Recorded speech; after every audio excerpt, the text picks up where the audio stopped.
Good morning, everybody, and welcome to the Seth Joyner Show. We're going to have some fun today, but before we get there, let's just talk about some things. Since this is Talk About It, let's talk about it Tuesday. A big story, Patrick Mahomes signs potentially the first $500 million contract, a 10-year extension with the Kansas City Chiefs for the former league MVP, the now Super Bowl champion and current Super Bowl MVP, comes out to right around $40 million per year. No doubt about it that he's worth it when you look at what he's done and, you know, what he's meant to that organization, and in 2 years, how he's been able to flip the script for them. But the bigger question is, you know, what does this look like for the rest of the quarterbacks in the NFL? Because everyone else is going to start to fall off of where Patrick Mahomes is.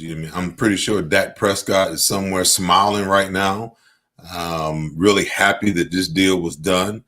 Because in my opinion, I think the last year of his deal was really contingent on the fact that he saw, and him and his agent saw, that in year 5, if Jerry was to get year 5, that this is exactly what it was going to look like. That he didn't want to be undervalued if he locked himself into a 5-year deal. You got Lamar Jackson after 2 years in the NFL. Another 2 years, his contract will come up. Probably after next year, the Baltimore Ravens will be looking to extend him. What is this going to look like at the quarterback position, and how much of the salary cap are these exponential quarterback salaries going to eat up? I talked about it a couple of weeks ago. I'm firmly of the belief that the NFL needs to figure out a way to implement a separate salary cap for quarterbacks and the rest of the players, because at the end of the day, that number looks like it's just going to continue to go up and up and up. Just as long as the salary cap continues to rise, that number for quarterbacks are going to continue to rise. You know, what happens if Lamar Jackson wins, 2 Super Bowls or a Super Bowl next year? Is he a guy that, is he a 40 million plus guy? Is he looking for his deal to supersede a Patrick Mahomes? Who knows? Let's segue into the NFL. There's a little bit of chatter going on now as far as the season is concerned, that there could be some delays. There's talk that, that the preseason, early on, that the preseason would be minimized from 4 games down to 2. And now there's even talk going on that, hey, there may not be any preseason at all. I don't advise that. I just think that, there's some preparation that needs to occur. If you do that, you're looking for injuries to spike in a myriad of ways in the NFL, to just go from training camp right to game type situations. Makes no sense to me. But that is the chatter that's going on. What is that going to look like going forward?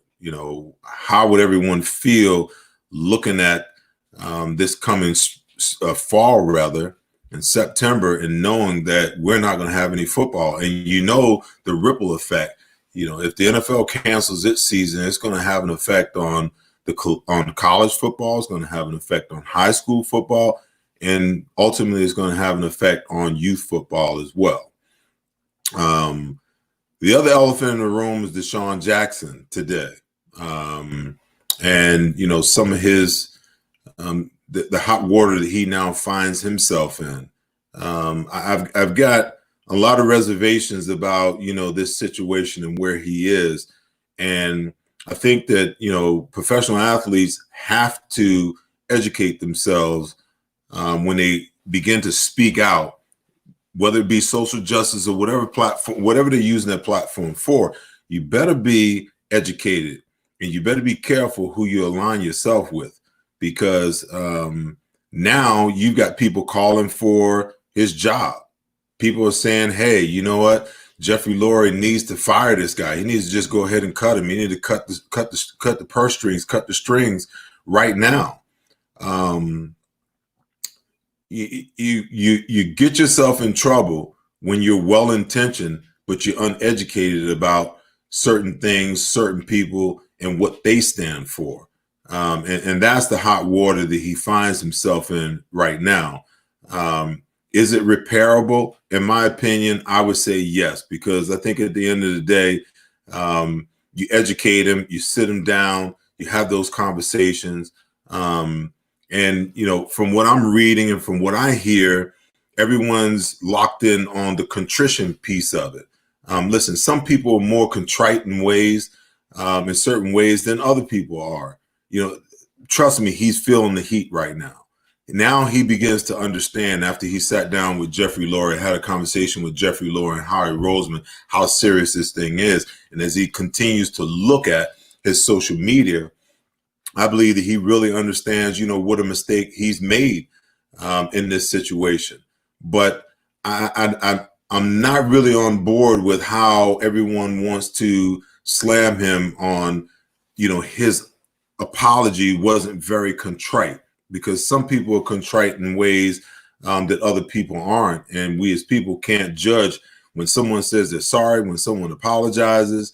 You can't look at that person's demeanor and know what's in their heart and know what's in their mind. That being said, we can look back at, Riley Cooper and understand that Riley Cooper made some unsavory comments a couple of years ago. And it was no more than a year or two when Philadelphia turned around and gave him a contract extension after his teammates came to his support and said that it was a good idea. That they came to his support and said, hey, we know Riley, we know what he meant. We knew that that's not who he really is. And so to believe that Deshaun Jackson should lose his job, to believe that he should be cut by the Philadelphia Eagles is nonsensical. It's the teaching moment. It's a time right now where the Philadelphia Eagles can wrap their arms around him, educate him, bring him up to speed. And even though, he's trying to do the right thing, he chose the wrong way to do it, chose the wrong words to use, and in my opinion, chose maybe the wrong person to align himself with. We will see as time goes on where and how this situation plays itself out. But today's show, we're not having any guests today. This show is just me and you, the viewers, and I'm taking questions. So fire your best questions. My producer is going to be feeding me questions. I've got you guys on live chat over here. And, the questions are already starting to roll in, but I would love to, try to figure out a way to get our best questions. And what my producer is going to do is he is going to reach out to the best questions, and we're going to send you a link where you can log in via your link through your internet and come on the show and ask me your question. So you'll see right there, you can give us a call. The number just popped up. I have my producers throw it back up again. But it's 267-701-1932. We got questions flowing in on Twitter, on Instagram, but obviously here on Instagram Live, you guys can follow along right here with me as the show is going live. So I'm seeing a lot of questions about the Djax. The Djax situation. Jason, says, how would I handle the Djax situation? I think I pretty much answered that, at the end of my monologue. I just think that it's an opportunity for the Eagles. It's a teaching moment. It's a teaching moment. I don't know that, Deshaun Jackson really understands the full weight of what he has said and what he has done. And the problem when athletes don't educate themselves, they just add fuel to the fire for those who say, hey, you ought to just shut up and dribble. You ought to just shut up and play football. Well, the truth of the matter is, life affects us beyond the field, beyond the court, beyond the ice, beyond the arena. And when guys have these platforms, they can be tremendous advocates for change in a myriad of different ways.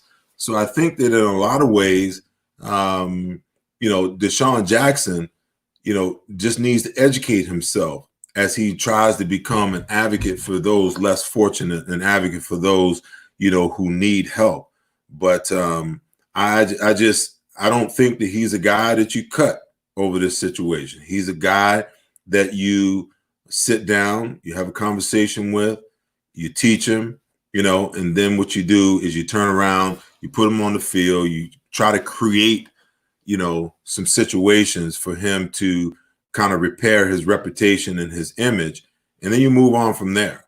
Because I think the first 80-yard touchdown that he catches, there are going to be a lot of people that forget about this moment, but there'll be a lot of people, that will never forget it because of, what it represents and what it meant. Let's see what else we got. It just seems like you got, Toby Cooper wants to ask the question. He said, would I take on a coaching job with the Eagles? I love the game. I love what I do. I love analyzing the game. There are very few situations that I would legitimately look at and evaluate, to be a coach. Obviously, I live in Arizona. My son is here. My significant other is here. I would, this would be a preference because I wouldn't have to leave home. I'd probably just have to drive 20 minutes up the street to get to work every day. And then the other thing is, as a former Eagle, I always hold an affinity for, for the Eagles and the Eagles organization in the city of Philadelphia. If that opportunity presented itself, I would have to look very hard and consider very hard whether that's an arena that I'd like to step into. Listen, I understand and I know, the responsibility and the sacrifice as a coach that one would have to make. As a player, I spent a lot of time at the complex. I was there at 7:30 in the morning. Sometimes I was there to 7:30, 8 o'clock at night, watching film, studying and preparing. And when I got to the facility in the morning, the coaching staff was always there. When I left the facility at 7:30, 8 o'clock at night, the coaching staff was always there. So it's real where these guys are there, 12 to 15 hours a day, and the strain that puts on, your family and trying to have some kind of semblance and balance in your life. That's tough. But, I love the game enough that I would really look at it, especially if it's Philadelphia first. And then secondly, I'd look at, the Arizona Cardinals. Now, that doesn't necessarily eliminate anybody else because when it comes to coaching, it's about who it is that you, that you align yourself with and who you're working with. So, at the end of the day, that plays a huge part in that decision making. Cheo Scott asked the question, what's the funniest Buddy Bryant moment? Man, there was a lot. There was a lot of things that transpired behind the scenes that a lot of people never had a chance to see. I would tell you this, Buddy was all about, he was all about his players. He was all about taking the heat off of his players. I think one of the funniest instances that we had was Ted Plum, who used to be our offensive coordinator, was jawing at a referee one day. Mike Quick was interfered with. And Ted happened to be on the field, about 5 yards on the field, and he's just giving the business to this referee. And Buddy kept telling him, Ted, get back, Ted, get back. Well, anybody who remembers the vet, they remember that, the bases And around the bases in the vet for the baseball field, there was always this dust and this dirt, from the bases. So Buddy told Ted about 3 times to get back, get back, get back. And on the 4th time, he reaches, he grabs Ted by his collar and by his belt buckle, and he picks him up and he tosses him back to the bench. And when he hits the ground, he lands by one of these bases, and this cloud of dust just rises, and the entire bench just erupted in laughter. I mean, we were all dying, like, wow, I cannot believe that I just saw what I saw. It was almost cartoonish, but there was a lot of funny instances. But Buddy was a tough guy to play for sometimes, until you became one of his guys. And once you became one of his guys, then you became like one of his sons. It was always awesome, and it was great to play for the great Buddy Ryan. Kevin Crane, he wants to know what Eagle in your time would have had the hardest time in social media if social media was around. That's interesting. I would probably say Randall Cunningham, because he was one of the most electric players, but one of the most eclectic guys away from and off the field. I find it hard to believe that Randall could have, succeeded or even subsisted in the time of social media with there being so much scrutiny. It's one thing to have the media in your face after a game, after practice, during the week. It's another thing to have social media watching your every move, looking at everything that you do and critiquing everything that you say. And Randall and his ascension early in his career, how quickly it happened, I think that would have been a struggle for Randall to deal with social media, the way that the game is formulated today. Let's see. I got Matt Malone. Do you have any good Jerome Brown stories? He was a classy guy, no doubt about it. He was a classy dude. I tell you what, man, there's a lot of people talk about our football team, and they talk about the different players that was on our football team. And people ask me all the time, who was that guy on your team? Who was the leader on your team? And most people would think that, or say to themselves that, Reggie White, was that guy. But to be honest with you, it was Jerome Brown. Jerome Brown had the loudest voice, not just saying things just to be saying things, but when he said something, it carried weight. And I think that he was, the leader, the lifeline, of our defense. There was no doubt about it. You want to talk about classy? I can give you a story when, Jerome was from Florida. A little small town called Brooksville, about 100 miles south of Tampa Bay. And the Ku Klux Klan decided they wanted to have a rally in Brooksville. And Jerome literally broke up the entire rally by bringing out his big Bronco. He used to have this Bronco with these big wheels on them. These wheels were about 4 feet high. You literally had to climb up a ladder to get into this truck, but he had speakers in that truck that, you could hear 10, 20 blocks away. So he just followed him with his Luke Skywalker music blasted on 20 and just drowned out all the chants and everything that they had going on. He effectively by himself ended the entire rally.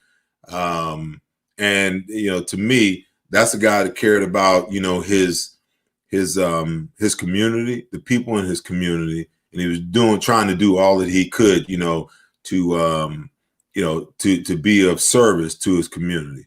But a classy guy, he definitely was.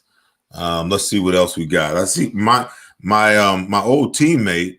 I'll come back to Jason in a minute. My old teammate Steve Griggs has got a question on here. He says, so what advice would you give a young NFL player about furthering his education and financial situations? I would say this. You can only play football for a certain period of time. before it ends. It always ends, and it always ends a lot faster than what you thought. I mean, I played 13 years, and when I look back on it, it was a blur. It was started and was over with in my mind like that. Education is something, and I talk to my son about it all the time. Education and knowledge is something that no one can ever take from you. You'll be learning your entire life. You never stop learning. I learn something new and different every day. I read a lot of books, all the time.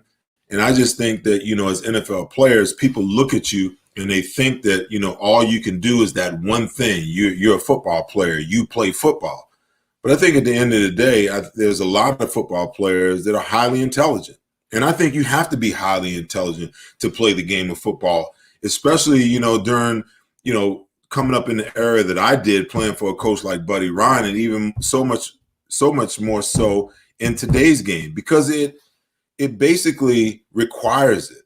I mean, if I could take you through what's necessary for you to know and to recall, and how you have to think through a process in a 5 to 10 second window sometimes, some of you guys would be amazed at the amount of knowledge that you have to retain in order to play the game.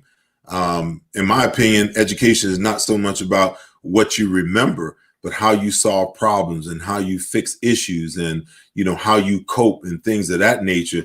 Education teaches you how to do that, along with the information that you get. And from a financial situation, we all talk about, the media talks about it, and it's been well documented. So many players play the game and they make so much money, and when they walk away, they're hurting from a financial standpoint. And most people would say, man, if that was me and I made that kind of money, there's no way in the world I'd be broke. But at the end of the day, being able to maintain your wealth has a lot to do with what you know and what you understand about money and how it works. And our education system is not set up for the vast population to really understand how money really works. You think about it. We have to know math, and we have to know science, and we have to know history, and we have to have health, and we have to have, all of these core classes. But everyone says you go to school to get a degree so you can get a good job, earn enough money to take care of you and your family. So where in that equation is financial literacy? Why aren't we teaching our young kids, our young people, about money and how money works, how to save it, how to invest it, how to grow it, how to be charitable with it? We don't teach them that kind of stuff. So you get someone who comes from humble beginnings, or they come from poverty, and all of a sudden they've got all of this money. They don't know what to do with it, how to invest it, what to buy, what not to buy. And then we expect for them to be, financially successful. The only way that happens is there's some financial education somewhere along there. And, when you got a guy that's making $100 million a year, he's going to get the best advice. When you got a guy that's making, $500,000 a year, he might not necessarily get the type of advice that guy that's making, $50 million, is going to get. So at the end of the day, it really is about, how you further yourself and how you grow. When you come into the league as a 20, 21, 22, 23-year-old, and you walk away from the game a 30, 31, 32-year-old, you should walk away, a much better person on many different levels than you were when you first came into the game. You should have a little more knowledge about how life works. You should further your education. And if you're going to be successful long-term with your money, you better hire some people that's willing to teach you how to manage your money and teach you what they know, so that when you walk away from the game, now you can manage the money that you've made over the course of your career. Let's see who we go with next. Let's go with Rafiq Jordan. He's got a football question. Rafiq wants to know, how do you think do you think we now have the secondary to play the way Jim Schwartz wants to play? I would think so. Rafiq, I'm trying to figure out how it is that he really wants to play. I don't know yet. Because ever since he's been the defensive coordinator here, we've played a bend but don't break style of defense, and we really don't know, does he want to be aggressive? Is he a bend but don't break conservative type play caller? While last year we did see some instances where he became aggressive, but is it his mindset to be aggressive all the time? Is it his mindset to be aggressive, 15% of the time, or 20 or 30? I don't know, but I know what it does. What these improvements in the secondary has done is, it's given him a lot more latitude as far as what he can do. Because when you have a Slay on one side, it can lock down, the best wide receiver, and you don't have to worry about that side of the field. It allows you to be a lot more creative, and it allows you, a lot more assets to the other side of the field. I think in time we will see just how aggressive he wants to be and how creative he actually gets, with the secondary now that he has, more pieces to work with, more reliable pieces. And it's going to be interesting. What is the other side of the field going to look like? Is Avonte Maddox going to beat out Sidney Jones? Or Sidney Jones going to beat out Maddox? And how they play early will determine, play calling. Because if he feels comfortable and confident in whoever wins that job, then that's going to allow him to be even that much more aggressive, at the line in certain situations. You got Hargrave coming in. That's going to give you a big push. You got Malik Jackson, hopefully that'll be back, and then he'll be 100%. And you can play Malik Jackson inside, outside. You can move him anywhere you want to. But the secondary and their ability to cover is still going to be intrinsically tied to the pressure that the Philadelphia Eagles front can employ. Whether that means a 4-man rush, a 5-man rush, or bringing, even that much more pressure. Only time will tell. Let's see. There you go. So Paul Cookman wants to know, what do you think about the Player Association calling for no preseason games this year? Well, I kind of touched on this a little bit in the beginning, Paul. I'm old school in my thinking. I believe that in order to play the game of football, you have to practice the game of football, and it's a process. There's been no OTAs. There's been no off season. So there's been a lot of things that teams haven't been able to work on.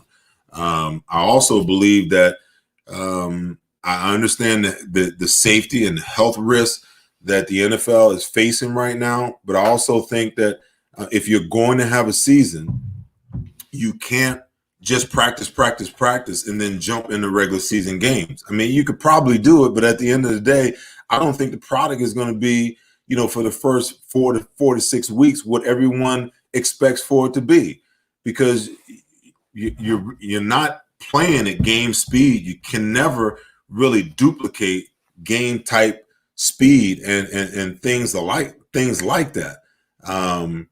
That comes from being able to play in games. I'm firmly of the opinion that that's why the Eagles started so slow last year, because they made the decision not to play Carson Wentz in the preseason, not to play the majority of their starters in the preseason. And you watch them, they came out, especially offensively, they had no rhythm, they had no continuity, and it took them a while in order for them to find their footing. To me, that's detrimental to your football team when you don't play preseason games. Now, like I said, I agree. I understand the health concerns. I understand what we're facing with the COVID-19. But if you make the decision to go forward with the season, you need to at least have at least 2 preseason games. And then also consider how you put pressure on your young guys, because that's their proving ground. The preseason is really all about the young guys having the ability to show coaches what they can do, how quickly they can learn, the defense and the offense, and how quickly they can translate what they learn and what they know into what they do on the football field. And that's a big deal. So I think that, even if they decide to do that, what's going to wind up happening is it's going to hurt the young players more than anybody. And I think it's going to open the team up and open the entire league up to a few more injuries. You guys bear with me, man, because I'm reading screens all over the place and I'm trying to figure out what's going on. I got Coach Williams. I see his avatar here. I'm assuming that my producer is ready to bring my man on. Coach, how you doing, man? Good, man. How you doing? Good, good. I'm doing great, man. What's your question for today? On. Glad to have you on with me. Thank you, man. Thanks for the opportunity to have me on, man. Once again. Awesome. So just a question for today is, what can you foreshadow? What can we see going on as far as like the season coming up? With this whole COVID piece going on, and as far as like the protocols, and what can you like foreshadow see going on in the near future? Well, I think that this situation is a fluid situation. I kind of feel like every day it's consistently changing, and I don't think anybody really knows what it's going to look like. I still believe that there's going to be some football, because you got to realize the NFL is a $12 to $15 billion a year industry. These owners are going to figure out a way, the safest way, in accordance with the CDC and the World Health Organization and the NIH. They're going to figure out a way to get a product on the field. Now, what does that look like? Does that look like players only in the stadium, just essential staff? Does that look like, half stadium? Does that look like full stadium by the end of the year? No one really knows. But I'm still of the opinion that at some point in time in the month of September, we are going to have some football. Now, I know there's a lot of people out there that don't agree with that. But I feel, markedly different about it, because I think that when you think about the COVID and you think about how it's tested, there's a difference between having the COVID and being sick and having the COVID and being asymptomatic. So, the process is a lot different, and we need to, really address and look at, that moving forward. That if a guy's asymptomatic and he's not showing, any of the effects of actually having the full-blown COVID, what is the process for trying to get that guy healthy and potentially getting him back on the field, and come up with the knowledge and come up with the information that lets us know that, if he's asymptomatic, can he still transmit it, or can he? I don't think any of us know 100% whether that's, what the answer to that question really is, because this is a fluid situation. Like I said, it's evolving and changing every single day. I got my guy Jeff Taylor on here. He's been he's a friend of mine, and he's been chatting it up all day today, and he's of the opinion. He said if the NFL season is canceled, we have seen the last of an effective Tom Brady. Keep in mind, Coach Arians likes 5 to 7 step drops that force him into the line of fire to take more hits. He will be 44 at the start of 2021, and his play was declining already. Well, Jeff, you know me, I wholeheartedly disagree with that. I believe that, and I'm going to give you some theories about what transpired in New England. When you take a Tom Brady and you don't give him weapons, and he had no weapons last year with the exception of Wes Welker, had a bunch of young guys trying to figure it out. The offensive line was horrible. There was no protection. The run game took a step back. So how could a guy like Tom Brady be successful? And yet he was somewhat successful.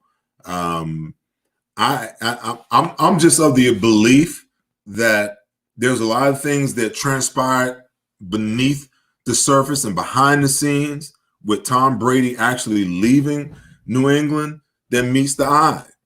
I think that Bill Belichick knew that he could not run Tom Brady out of New England if Robert Kraft really wanted him to continue to be the quarterback of that football team.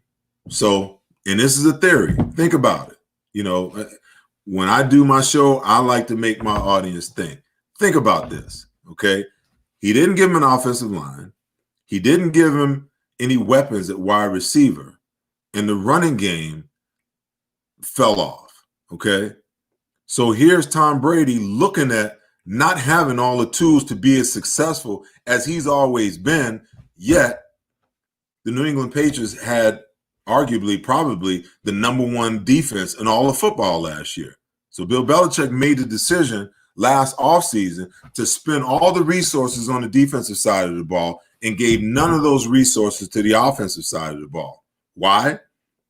Because that would be the way for Bill Belichick to run Tom Brady out of New England. Because Tom knew that he couldn't stay there with that offensive line being in shambles the way that it was and not really having any weapons anymore. So he kind of forced Tom's hand to say, you know what? You're not going to give me, the weapons. You're trying to run me out of here. Peace. I'm out of here. I'm just going to leave on my own. Okay. Now, Tom Brady made a statement a couple of years ago when people kept asking him, when are you going to retire? When are you going to retire? He said, hey, why would I retire now? I got all the answers to the question. So what does Tom Brady need to be successful, especially in this day and age where you can't even breathe on a quarterback? Give him a good line, give him a halfway decent running game, give him weapons. Does Tom Brady have weapons in Tampa Bay? Absolutely. Does Tom Brady have an offensive line in Tampa Bay? Absolutely. And they made moves in the offseason and via the draft to make that happen. Does he have a running game? Absolutely. And they got Todd Bowles on the defensive side of the ball where the defense is just getting that much better. Now, you can talk about his declining skill set, but no one works harder at 43 years old than Tom Brady. He's going to be prepared whether there's football this year or whether there's football next year. I learned not to ever underestimate someone who's willing to put in the work and put in the effort. And you want to know something?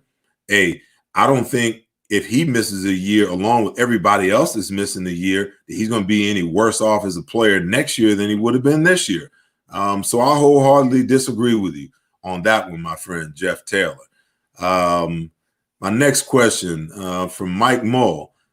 Any thoughts, Seth, on the Jets' potential trade for safety? I'm assuming that you believe that Jamal Adams may wind up as a Philadelphia Eagle. From a financial standpoint, I don't really see it making sense. The Eagles already have some salary cap issues, and even though Jamal has 2 years left on his deal, I believe, and he's saying that he will, work with the organization, that he won't demand a new deal right away. At some point, you're going to have to pay him. And you're going to have to pay him a pretty hefty price. At the other end of the spectrum, what do you have? What do you got to give up for him? Your first round draft picks, in my opinion, are the foundations of your football team. And if you trade away a first round pick, and a player or two here or there, would that be enough for the New York Jets to make that trade? I think that Adam Gase wants him on his team. I believe Greg Williams wants him, captaining his defense. I believe that the GM wants him there, and because he's only got 2 years, he's got 2 years left on his deal. It's highly likely that he remains a Jet. Now he's posturing for a new deal. He's posturing for what he wants to see happen. If the Jets can make that happen, there's no way he moves on. But when a team holds your rights and you have to report or face major fines, players usually find a way to get in. And I just find it hard to believe for a guy like Howie Roseman that really values assets, that the Philadelphia Eagles are going to be willing to relinquish major assets, for the safety position. So David Crane, he's just firing away, man. You guys need to come on because, wow, this is his second question. He wants to know, will Cam Newton have a fair shot in New England with little or no training camp or preseason? I'll tell you this. I think Cam's in a good position to compete. You can talk about, Stidham, but Stidham hasn't played, a down as a starting quarterback in the NFL. This is not Auburn, where he can just learn the offense and walk out there and everything is everything. In Cam Newton, you're talking about a guy who, is a former league MVP, a guy that took a team to the Super Bowl. And I think that he is just as much in play here. And he knows what it's like to be in different systems. I mean, he's been in a few different systems with a few different offensive coordinators over the year. So if he commits himself to learn the playbook and understanding, or they formulate a system that works for him, like they've done a la Lamar Jackson and some of these dual threat quarterbacks, then there's no doubt about it. I think he has a fair shot at winning the job, even if there is no preseason, because he's been in the fire before. He knows what it is to be a quarterback at the NFL level, and Jarrett Stidham, has never been that guy, and there's still a learning curve for him.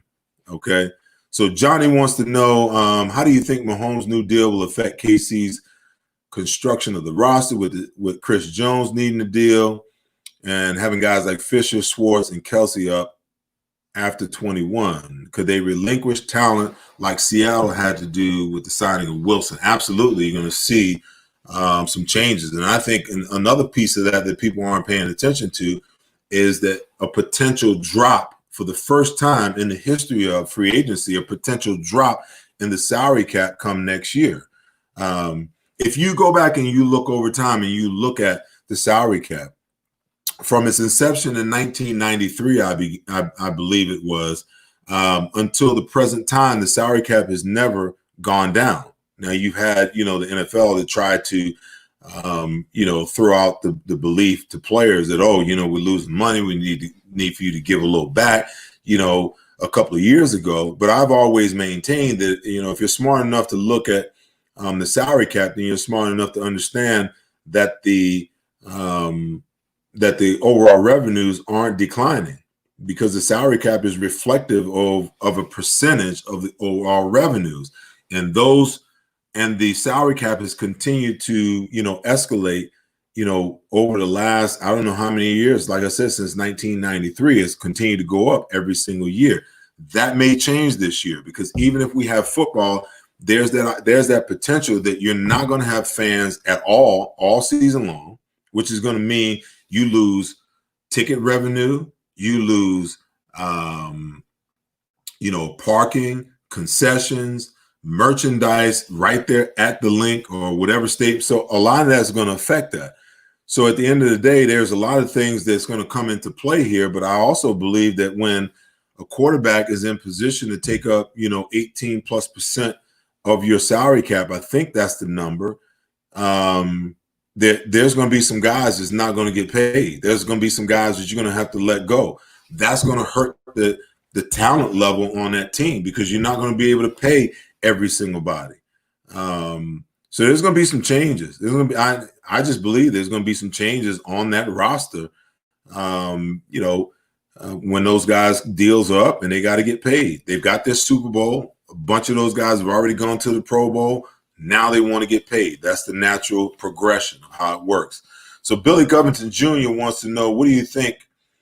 Will Eric Allen make the Hall of Fame? Listen, man, Eric Allen should have been in the Hall of Fame a long time ago. When you look at his numbers in comparison to some of the guys that have gotten in, listen, I played with Aeneas Williams, have the utmost respect for him, but Eric Allen's numbers are right there with Aeneas Williams' numbers.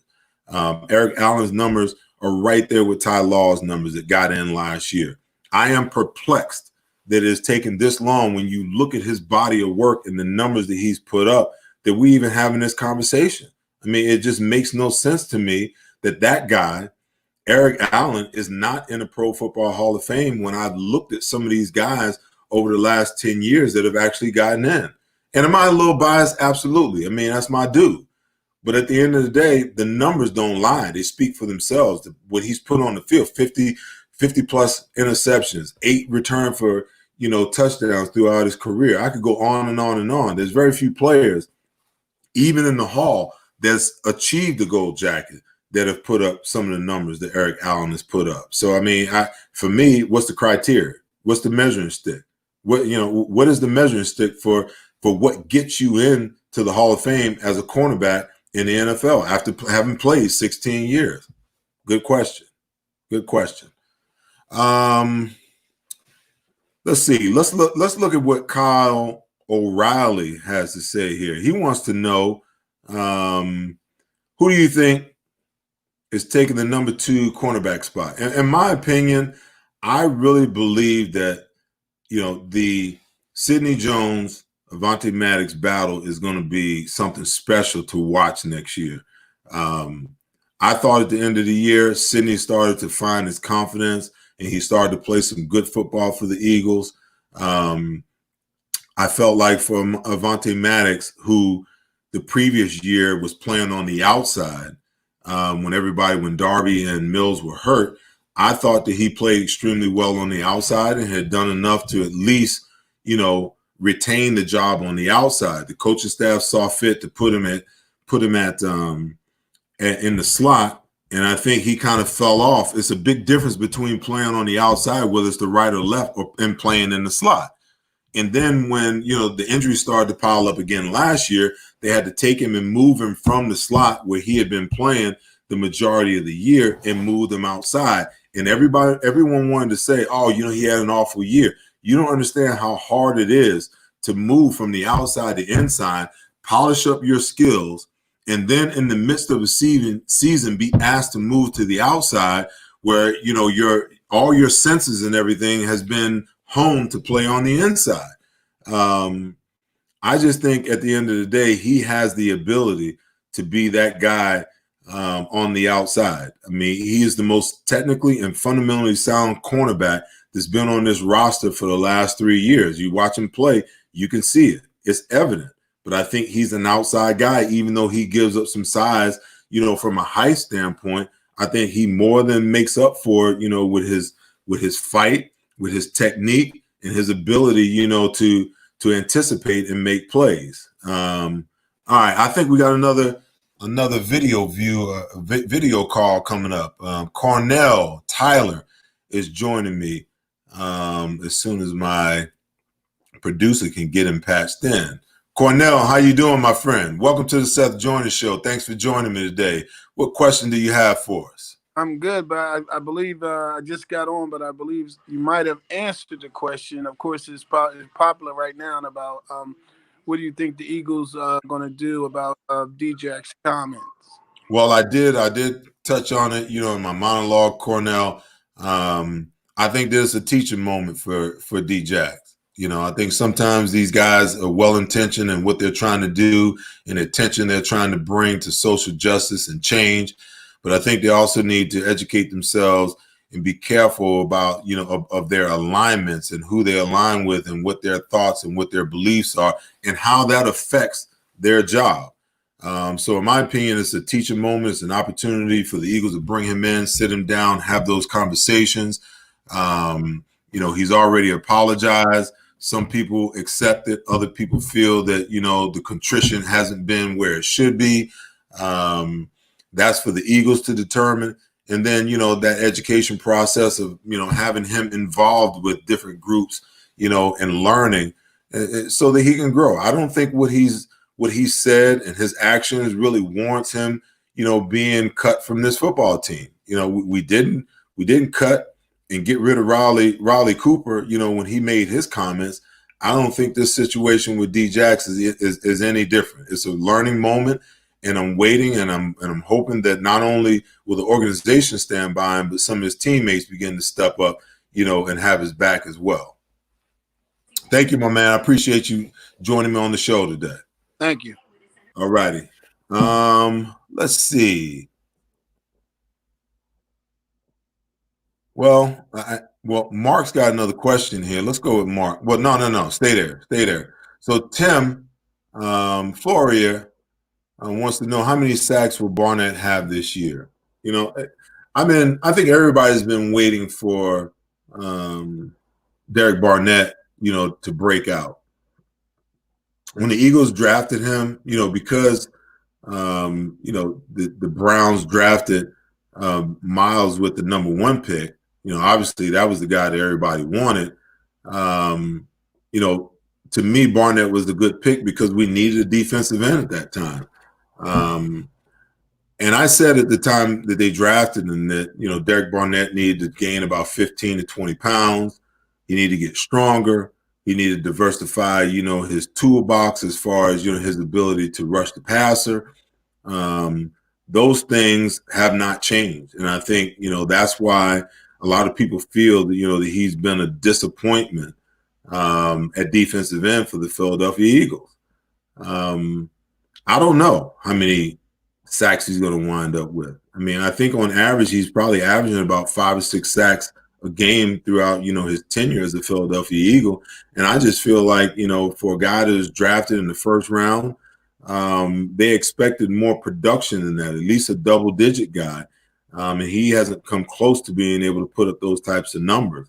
I don't know. A lot will depend on, how much he's changed, how much strength he's put on, how much he's tried to diversify his game and become a better pass rusher, having moves and counter moves, because he's a one pass rush type of guy, and that's why you only see him flash every once in a while. He's going to beat you with speed, and every once in a while, he'll get a guy off balance, because he's beaten with speed, and he'll translate from speed to power, and get up under a guy. But he's playing on the right side of the defense. You're talking about playing against every team's best offensive lineman at left tackle.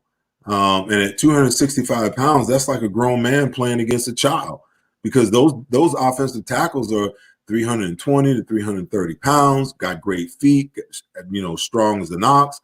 And you got a guy that's, 6'3", 6'4", 265 pounds. He's not going to win that many of those battles. So, time will tell. Time will tell. So Victor Glover wants to know if I think the Eagles will score 20 or 30 points a game. What I think about that, I think that, they've set themselves up to do that with all the wide receivers that they brought in.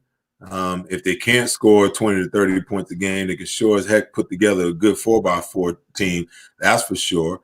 But, I look for them, to really break out in a significant way. I think that they have all the pieces, in order for Carson Wentz to be successful on every level. It's all about protection. It's all about Carson, getting that ball out of his hand. You got a back, an all-purpose back. You got 2 tight ends that's able, to create stress on defenses, and you got speed all the way across the board. It's going to make safeties and cornerbacks get back and get off the ball, especially if we can keep Deshaun Jackson, healthy. So it's not that far out of the realm of possibility for that to happen, given the weapons that the Eagles have and, Carson's growth. All right, let's go with Carl Reeder III. He wants to know, do you think our offense will be a top 5 offense barring injury? Absolutely, barring injury. I think that, Doug Peterson has looked at what Andy Reid has done and realizes that, speed kills. And you got to have some guys across the board that can flat out scare defenders, guys that can run good routes. I think when you look at what we drafted, I think, what we get back in Deshaun Jackson, if we can ever get Alshon Jeffrey back, to where he needs to be. And then you add Marquise Goodwin and a lot of young guys, to the fray. I think they have the ability, to really score a lot of points and put opposing defenses under a lot of pressure. So we'll see, man. We'll see how it pans out. I think a lot will have to do with the continuity of the team and, how the offense continues to develop without really having time to be together. All right. So Billy Covington Jr. wants to know, how do you think with the new stable wide receivers, which one do you think will still be here 5 years from now? Well, I know that Jalen Reagor is the guy that they want to be here. And they're going to give him every opportunity to be that guy that's the long-term guy, that guy that when Deshaun Jackson steps away, that he becomes that replacement, that all-purpose guy, that guy, that can do a lot of different things, in this offense. I'd have to see, some of these young guys and how they handle the pressure of camp, how they handle the pressure of moving from collegiate to the highest level, and see what that looks like. There's certainly a lot of talent in Watkins. There's certainly a lot of talent in Hightower, but there's a lot of competition. We're talking about those guys, and we're not even talking about Arcega-Whiteside, who the Eagles have expressed a lot of confidence in, and they're expecting big things. So if nothing else, the competition is going to be off the charts in training camp this year, whenever that is, and it's going to be an interesting, competition to actually watch. All right. So let's. Dan Green's got a question here. He wants to know what I think in 25.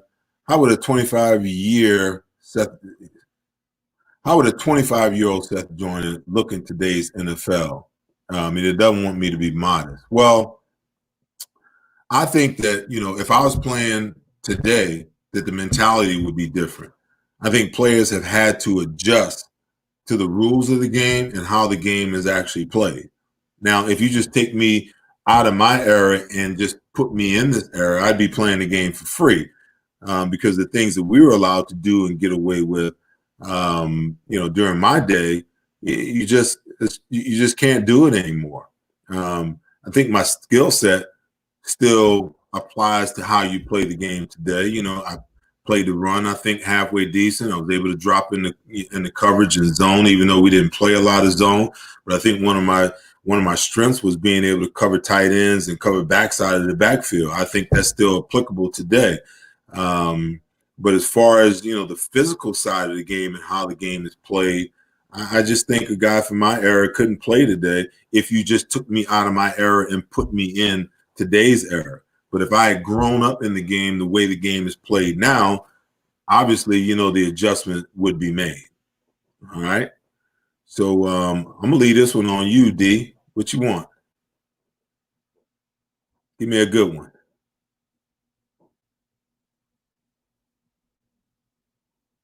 Oh, the silence is palpable. There you go.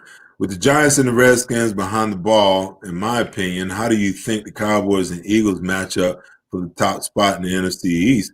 Hey, listen, man, the Giants and the Redskins are not even in the conversation, in my opinion, right now. They're coming in the next 2 to 3 years. They're going to be in a position to be able to challenge the Eagles and the Cowboys.